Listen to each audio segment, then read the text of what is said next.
Hello friends, welcome to my YouTube channel. Today we are going to study a very important topic, type 2 diabetes mellitus and oral antihyperglycemic drugs which are using. Basically diabetes as you all know is of two types, type 1 and type 2. Type 1 is only we can give insulin in that, and for type 2 we can start with oral antihyperglycemic first.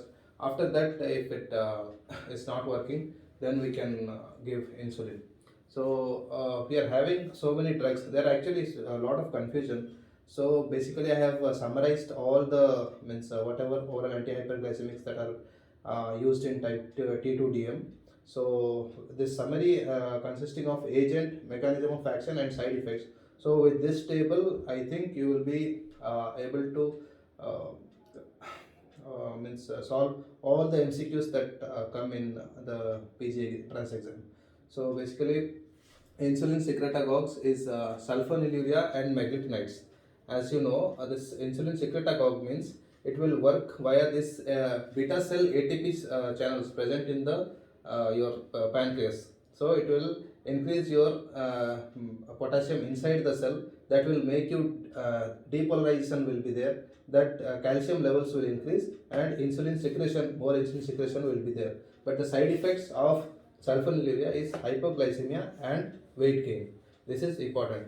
And biguanides, the metformin. Metformin is the most widely used drug in type 2 diabetes mellitus. That mechanism works via AMPK. AP is ATP, this protein kinase. AMP protein kinase, it stimulates and it decreases insulin production via this hepatic gluconeogenesis. It reduces the hepatic gluconeogenesis and it reduces the insulin resistance, for which is the main mechanism behind your metabolic syndrome. So this metformin mechanism of action is this, and the side effect is lactic acidosis. Yes, many side effects are there, but basically this is what you need to remember from entrance point of view. And thiazolidinediones, pioglitazone and rosiglitazone. This works through genes.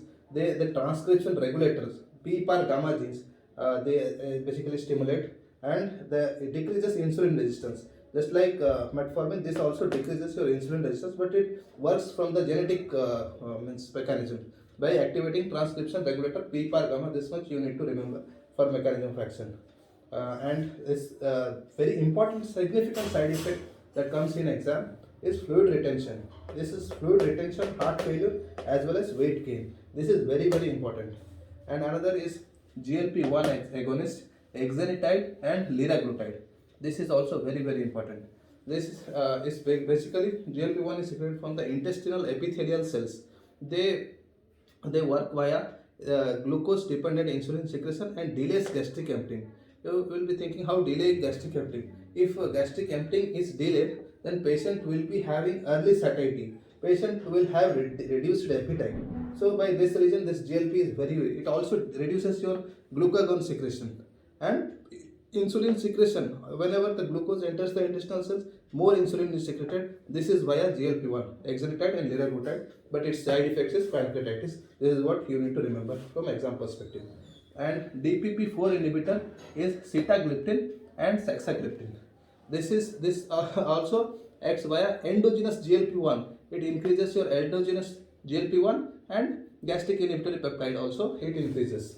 So the DPP-1 and GLP-1 mechanism is almost same. This side effects is nasopharyngitis, which you need to remember.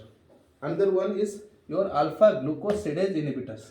This drugs are acarbose and voglibose. There was no space, so I could not write. So here mechanism is reducing your intestinal disaccharide absorption. Here absorption is reduced, so your glucose and everything will not be absorbed, for which reason your side effects are diarrhea and flatulence. This is your alpha glucosidase inhibitors. This is also very important drug.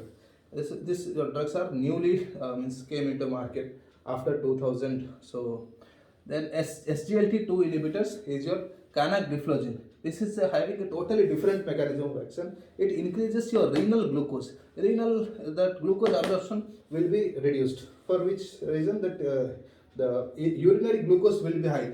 Because of that, UTI will be there and hypotension will be there.